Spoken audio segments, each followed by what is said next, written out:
Oi pessoal, tudo bem com vocês? Sejam bem-vindos de volta ao canal. Para quem não me conhece, o meu nome é Bruno Vilas e eu conto casos criminais reais aqui na internet. E se você está chegando por aqui agora e ainda não é inscrito no canal, eu já te convido a se inscrever no canal e ativar o sininho para não perder as notificações. Porque assim, todas as vezes que eu publicar um vídeo novo, o YouTube te avisa e você corre aqui para assistir comigo. Eu te convido também a me seguir nas redes sociais, porque por lá eu tô sempre interagindo com vocês. Pessoal, vocês estão me perguntando muito sobre a plaquinha de 100 mil inscritos do YouTube. Afinal, a gente já bateu essa meta, já estamos aí com 106 mil inscritos na data de hoje e a plaquinha ainda não chegou. Pessoal, a plaquinha vem dos Estados Unidos, então demora um pouquinho. E eu dei uma olhada hoje pelo código de rastreio e ela ainda está presa na alfândega, aguardando a liberação do fiscal. Assim que for liberada, ela vai vir para o meu endereço, mas ela já está em São Paulo, está pertinho aqui de mim, e assim que ela chegar eu vou fazer um vídeo de unboxing mostrando ela para vocês. Mas agora, pessoal, vamos para o que interessa e bora para o caso de hoje.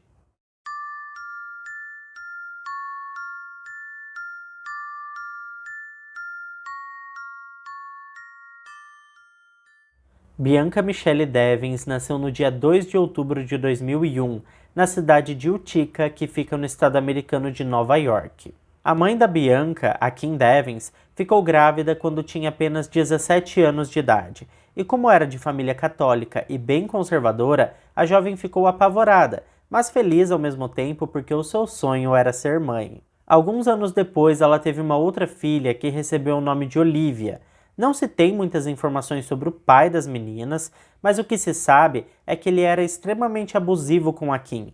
Por conta disso, pouco tempo depois do nascimento da Olivia, a Kim se separou e resolveu criar suas duas filhas com a ajuda da avó das meninas. As meninas eram muito amadas por sua avó, inclusive passavam muito tempo com ela, enquanto a sua mãe trabalhava. E não se engane ao pensar que elas ficaram órfãs de uma figura paterna. Eu digo isso, pessoal, porque o avô das meninas, o Frank, estava com elas o tempo todo e tratava as meninas como se fossem suas filhas. A verdade é que os pais da Kim apoiavam muito a filha e eram apaixonados pelas netas. Alguns anos se passaram e a Kim se apaixonou pelo seu segundo marido, e desse relacionamento veio a terceira filha da jovem mãe. Essa recebeu o nome de Maddie e era o xodó da família. A Bianca, que nessa época estava com 12 anos de idade, adorava brincar com sua irmãzinha mais nova.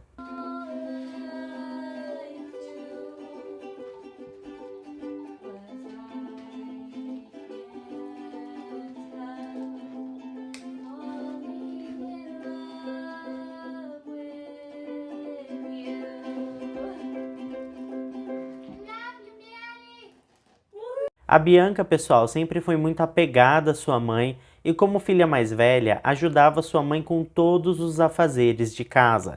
A relação entre as duas era mais do que de mãe e filha, elas eram amigas. Quando estavam juntas no carro, ouviam suas músicas favoritas e cantavam juntas.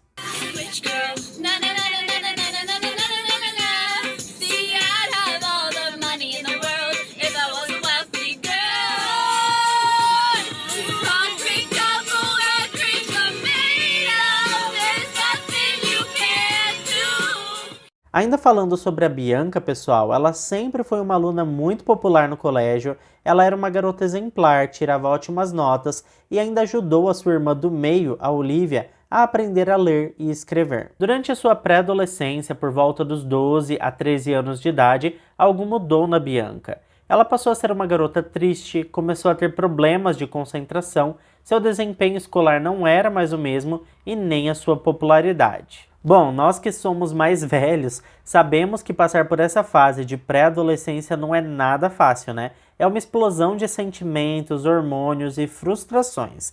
Antigamente, a gente passava por essa fase meio que na raça, né, gente? Hoje em dia, graças a Deus, as coisas evoluíram muito e existem vários profissionais capacitados para ajudar os jovens a passar por essa fase de transição da infância para a adolescência. A mãe da Bianca, percebendo que sua filha estava passando por um momento difícil durante essa transição, passou a levar a garota em recorrentes sessões com um psicólogo, e isso ajudou muito a jovem. O psicólogo diagnosticou a jovem com um transtorno de personalidade limítrofe.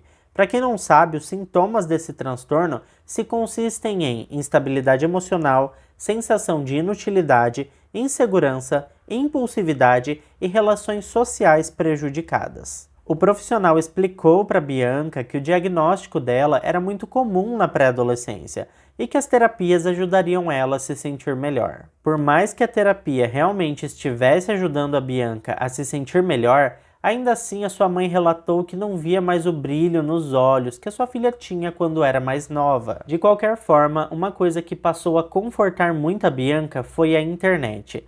A jovem começou com o Instagram e o Snapchat, e ela adorava publicar suas fotos e vídeos nos aplicativos. Na internet, ela sentia que podia ser quem ela realmente era, sem julgamentos, e isso era muito satisfatório. Nessa mesma época, ela descobriu um site chamado 4chan, que é basicamente um fórum dividido por categorias, onde você consegue fazer as suas postagens de forma totalmente anônima. E o anonimato era como uma segurança para Bianca. Ela sentia que lá, mais do que no Instagram ou no Snapchat, ela podia contar sobre todos os seus sentimentos. Não demorou muito para a jovem começar a participar de comunidades e discussões em sites como o Discord e o Reddit, por exemplo, que também são fóruns onde as pessoas criam comunidades e discutem sobre as suas opiniões de forma anônima ou não. Inclusive, pessoal, no Discord, por exemplo, quase não existe nenhum tipo de moderação, então é muito fácil surgir postagens sombrias e até mesmo perturbadoras. Agora senta na cadeira porque eu vou contar para vocês um dos pontos que eu particularmente achei mais bizarro nesse caso. Dentro do Discord e também em outros lugares da internet, existe um grupo de pessoas que se intitulam Incel. Eu acho que eu tô ficando velho ou que eu sou careta, porque eu nunca tinha ouvido falar sobre esse tipo de coisa, mas eu vou explicar tudinho para vocês de uma forma de fácil entendimento. Incel, pessoal, é a junção de duas palavras em inglês, involuntary celibates, que em tradução livre significa celibatários involuntários. Essas pessoas são, em sua maioria, homens heterossexuais que se definem como incapazes de encontrar uma parceira romântica ou até mesmo sexual. Mas isso não significa que eles não queiram, tá? Na verdade, eles querem muito. No entanto, passaram por algum tipo de trauma ou não se sentem à vontade com seus próprios corpos ou qualquer outra coisa do tipo. Dentro desse submundo, existem dois tipos de incels. Os que odeiam as mulheres e muitas vezes têm o desejo de matá-las. Normalmente são as pessoas que passaram por alguma frustração ou algum trauma em algum tipo de relação. E tem aqueles, pessoal, que são os que amam as mulheres, mesmo não conseguindo se relacionar com uma. Normalmente, esses são os caras tímidos ou inseguros com o seu próprio corpo.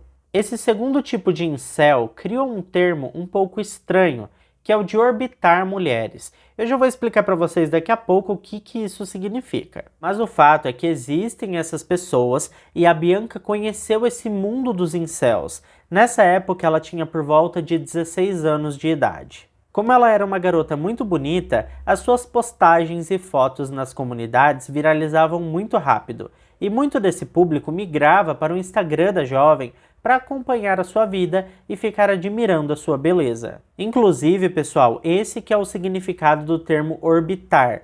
Dentro desse submundo, a Bianca era uma e-girl orbitada por vários caras que admiravam a sua beleza e que tinham vontade de ter qualquer tipo de relação com ela. Alguns desses caras, que se consideram incel, às vezes tomam iniciativa com as garotas que eles orbitam e acaba que às vezes eles são correspondidos e deixam de ser um incel para ter um relacionamento totalmente saudável.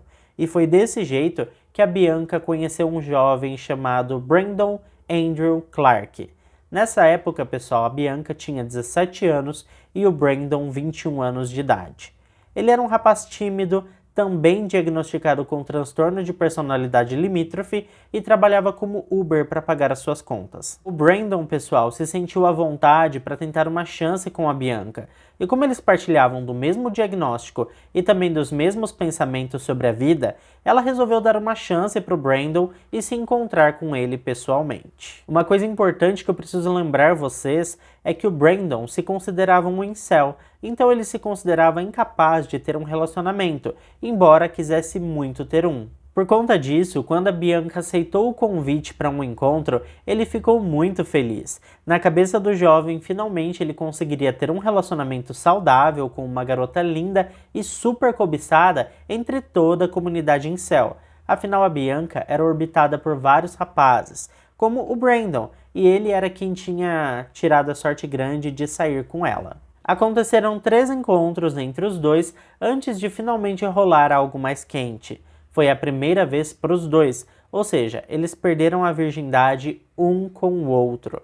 E embora a Bianca estivesse muito feliz com os encontros com o Brandon, ela deixou claro para ele que não queria que aqueles encontros evoluíssem para um relacionamento.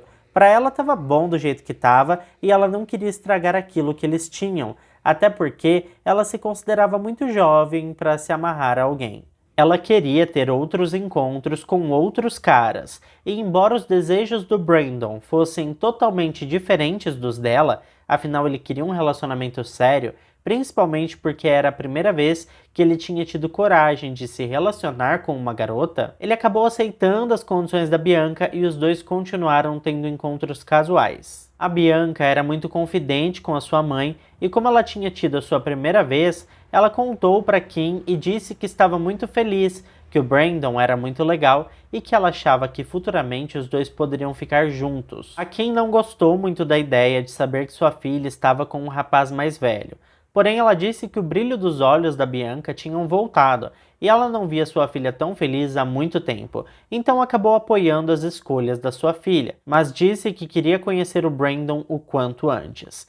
A Bianca, pessoal, havia acabado de terminar o ensino médio e sua formatura era nos próximos dias. A Kim disse que faria uma festa de formatura para sua filha e queria que ela convidasse o Brandon, afinal seria a melhor oportunidade para eles se conhecerem. A jovem estava super animada, porque ela iria ingressar no curso de psicologia e estava determinada a ajudar pessoas que tivessem o mesmo diagnóstico que ela.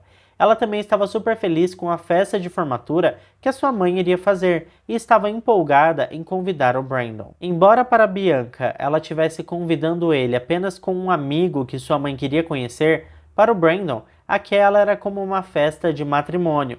Ele tinha certeza de que se a Bianca estava convidando ele para conhecer a sua família, era porque eles tinham algo muito sério. Inclusive, pessoal, ele se apresentava para todos os familiares da Bianca como namorado dela. E todas as vezes ela interrompia o jovem e dizia que ele não era seu namorado, e sim seu amigo.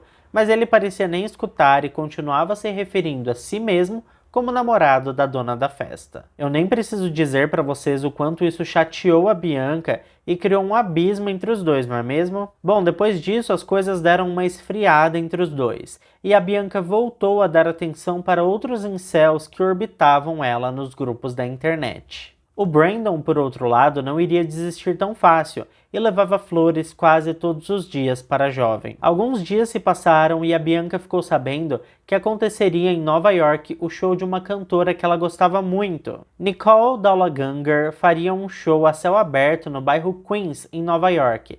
O problema, pessoal, é que Nova York ficava a cerca de 4 horas de carro de Utica, cidade onde a Bianca morava.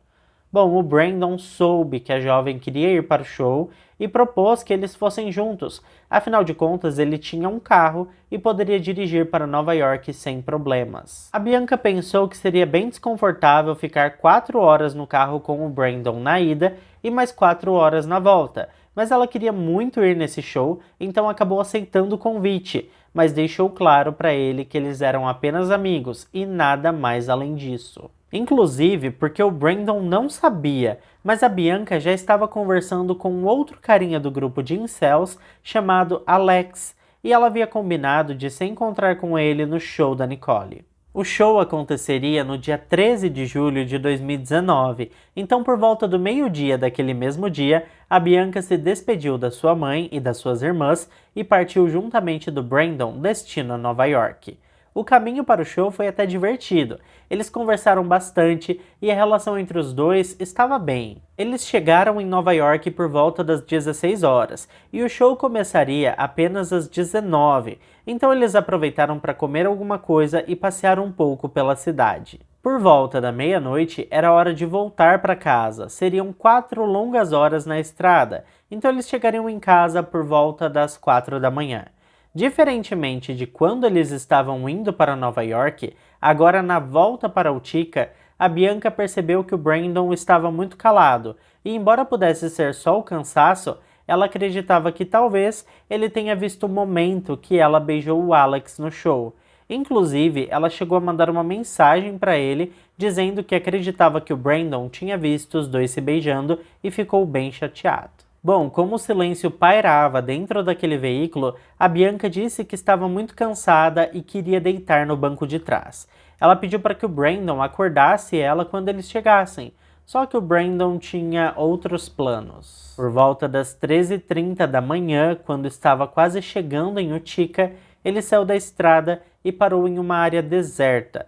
A Bianca ainda estava dormindo no banco traseiro do veículo. Como eu falei para vocês, o Brandon era Uber e usava muito GPS, então ele tinha aqueles suportes para celular que grudam no vidro do carro, sabe? Como o celular dele estava preso no para-brisa, ele ligou a câmera e colocou para filmar, e dava para ver quase todo o interior do carro daquele ângulo. E agora eu vou relatar para vocês o que foi que a câmera daquele celular gravou. A Bianca ainda estava dormindo no banco de trás do carro, e o Brandon aparecia em primeiro plano na imagem, sentado no banco do motorista.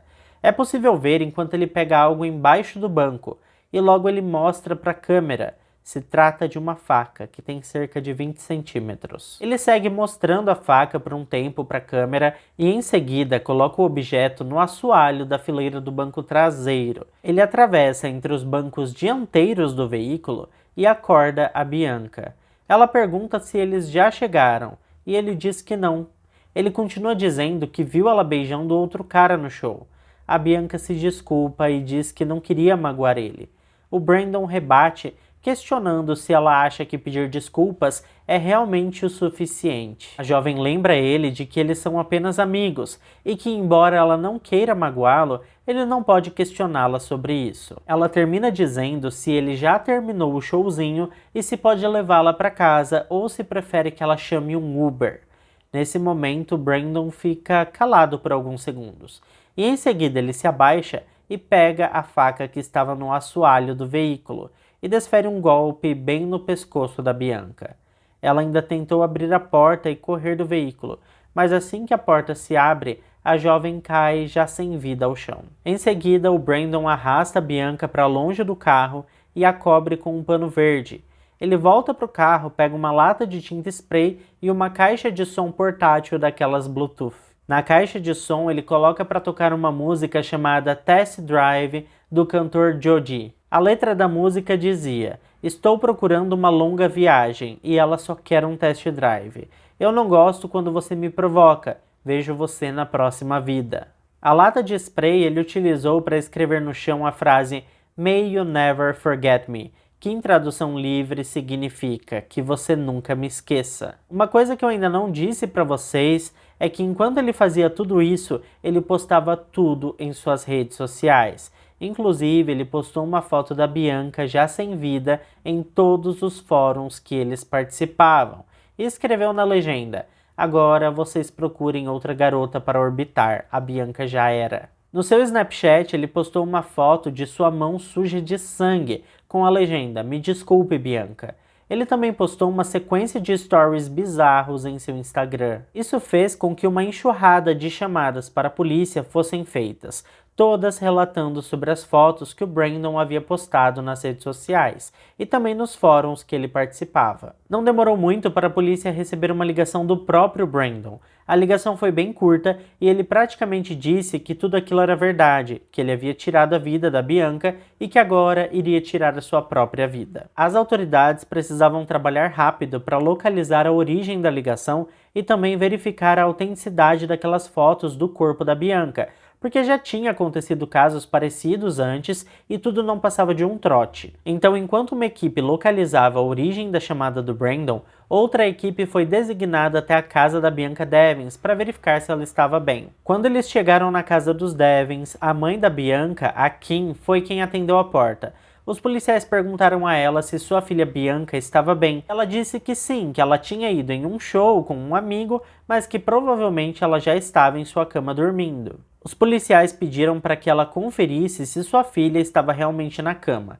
A Kim não entendeu muito bem o porquê, mas foi até o quarto da sua filha e verificou que ela realmente ainda não tinha chegado em casa. Então ela voltou até a porta e avisou os policiais que a sua filha ainda não havia voltado do show. Naquele primeiro momento, os policiais não falaram nada sobre as fotos que estavam rodando na internet, e nem sobre as denúncias que eles haviam recebido. Eles só passaram a informação para a central de que a Bianca não estava em casa e pediram para o setor responsável verificar se aquelas imagens eram reais ou se tinham sido editadas. Assim que os policiais foram embora, a Kim ouviu um grito vindo do quarto de sua filha do meio, a Olivia, e correu para lá. Acontece que a essa altura as fotos do corpo já sem vida da Bianca tinham se espalhado pela internet e estavam até no Twitter. A Olivia estava gritando justamente porque tinha acabado de ver as fotos de sua irmã morta. Então, quando a Kim entrou no quarto, a Olivia só entregou o celular para sua mãe com as fotos na tela, enquanto chorava sem dizer uma palavra sequer.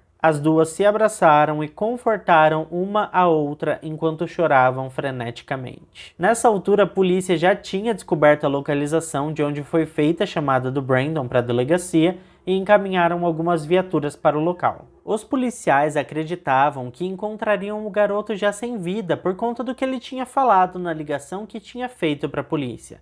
No entanto, quando os policiais chegaram no local, o Brandon estava vivinho da Silva. Ainda estava tocando a música Test Drive na caixa de som, o corpo da Bianca estava coberto com um pano verde e o jovem havia acendido uma fogueira. Ele ainda estava com as mãos sujas de sangue e na mão direita havia a arma do crime, na mão esquerda o seu telefone celular.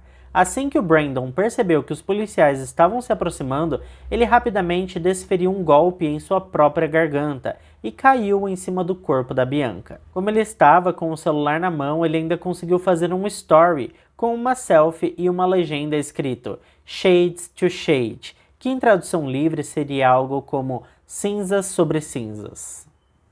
Aquele cenário, pessoal, parecia uma melancolia perfeita. A música tocando, a frase escrita no chão, a fogueira acesa. Parecia que o Brandon havia planejado tudo, e não só parecia como ele tinha planejado mesmo. Os policiais acionaram uma ambulância, mas enquanto isso, eles periciavam a área e o telefone do Brandon. A princípio, pelo que eu contei para vocês, a gente pode imaginar que ele só fez o que fez porque a Bianca beijou outro menino em sua frente. Mas a verdade é que quando os policiais vasculharam o celular do Brandon, eles descobriram que ele tinha feito um cronograma para aquele dia 2 dias atrás. Ou seja, ele ia fazer aquilo independente dela ter beijado o menino ou não. Ele detalhou todos os seus passos com antecedência e por conta disso, é possível ter certeza que ele premeditou a morte da Bianca. Quando os paramédicos chegaram, eles puderam perceber que os ferimentos do Brandon eram superficiais, então eles suturaram ali mesmo o pescoço do jovem e o levaram para o hospital com vida. Já a Bianca, infelizmente, não havia mais nada a ser feito, então o óbito foi declarado ali mesmo no local. Um ponto interessante que eu preciso relatar para vocês é que o Brandon tinha tanta certeza, ou quis que parecesse que ele tinha tanta certeza que morreria naquele dia, que ele chegou a alterar a biografia de seu Instagram, colocando a sua data de nascimento e em seguida a data de seu óbito. Bom, o fato é que ele não morreu, então agora teria que pagar pelo que fez com a Bianca. Haviam muitas provas contra o Brandon, então a promotoria ofereceu um acordo para ele se declarar culpado e pegar prisão perpétua com o mínimo de 18 anos para o pedido de liberdade condicional. Dessa forma, ele nem precisaria passar por um julgamento, e os advogados do jovem disseram que o acordo era ótimo e que ele deveria sim aceitar. No entanto, pessoal, o Brandon fez jus àquele famoso ditado de já que está na chuva é para se molhar e recusou o acordo. Ele queria passar por um julgamento, ele sabia que tudo seria amplamente divulgado pela mídia e ele estava amando esses seus 5 minutos de fama. E realmente, gente, começou a surgir muita coisa na mídia. Foi descoberto que o pai do Brandon era um monstro, que ele era super abusivo com a mãe do menino e chegou a deixá-la trancada por 10 dias em casa. Ele também chegou a contratar profissionais do sexo para divertir o seu filho quando Brandon tinha apenas 10 anos de idade. É claro que quando as mulheres descobriam que o trabalho era com uma criança, elas rejeitavam. Inclusive, foi muito difundido que talvez o seu pai tenha criado todo o trauma que transformou o Brandon em um incel. Bom, pessoal, quando o caso chegou para o juiz, ele não aceitou levar o Brandon a julgamento. Haviam muitas provas, era nítido a autoria do crime, então o juiz optou por marcar apenas uma audiência discreta de sentença. Era para essa audiência ter acontecido em 2020, porém a gente sabe que nesse período o mundo estava bem bagunçado, e por conta disso a audiência foi acontecer mesmo só em 2021. O Brandon demonstrou estar arrependido do que tinha feito, e deu uma declaração bastante emocionada. Agora eu deixo para vocês decidirem se esse remorso todo era realmente genuíno, ou só era uma pessoa triste por estar presa. That's the worst part, is that I can't take it back. I want to, I wish I could. I would give my life in a heartbeat to Bianca if I could. And I can't. Every day I wake up and I wonder how she would have spent that day if she were still here. I hate myself for what I did to her. I don't know why. I don't understand how I could do something like that. I don't even know who I was that day, and it disgusts me. I remember when I first met Bianca, how much I adored her and how much I just wanted to spend time with her, and for that adoration to turn into something so evil, and it's like a nightmare. Every day I wish I could wake up and just have it not be real, have it not be me. I look in the mirror and I see the scar on my neck and I see the freaking jumpsuit, and I just think it can't be me, it can't be. That's not the person I am. I just don't even know who I am, you know? Arrependido ou não, o juiz do caso condenou o Brandon à prisão perpétua, com um mínimo de 25 anos para pedido de liberdade condicional. Portanto, ele estará elegível para esse pedido em 2046, quando ele estiver com 49 anos de idade. Um ponto que eu tenho que esclarecer aqui, pessoal, que muitos de vocês sempre me perguntam, é que a liberdade condicional está atrelada a um agente de liberdade condicional. Então, quando o juiz decreta prisão perpétua com possibilidade de liberdade condicional, significa que após aquele período estipulado, um agente de condicional vai avaliar o caso e determinar se aquela pessoa pode ou não voltar a viver em sociedade. E também existem várias condições que, caso a pessoa receba liberdade condicional, ela terá que cumprir, e caso não cumpra, pode perder esse benefício. Por conta da proporção que esse caso tomou, muitos juristas acreditam que nenhum agente de condicional concederá a liberdade ao Brandon, mas isso só saberemos em 2046, né?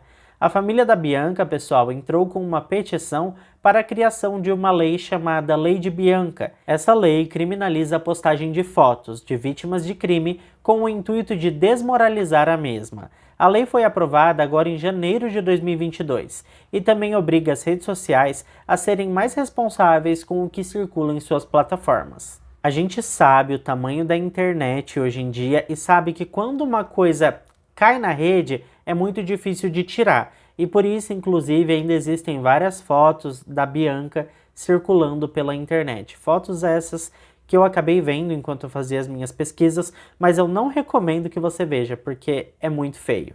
Bom, pessoal, esse caso para mim foi um caso muito triste, porque era uma jovem cheia de sonhos que foi interrompida pelo ego besta de um garoto, e eu vou deixar aqui para vocês num comentário abaixo mais uns 2 ou 3 casos que aconteceram mais ou menos da mesma forma, para que você possa assistir e entender que às vezes o ego das pessoas matam. Ah, pessoal, eu tava vendo que a gente tem muitos membros no canal e eu nunca nem tinha reparado muito nisso. Então eu quero agradecer a todo mundo que apoia o meu trabalho e eu vou deixar o nome dos membros do canal passando aqui na tela agora para vocês. Eu fico por aqui, gente, e até o próximo vídeo.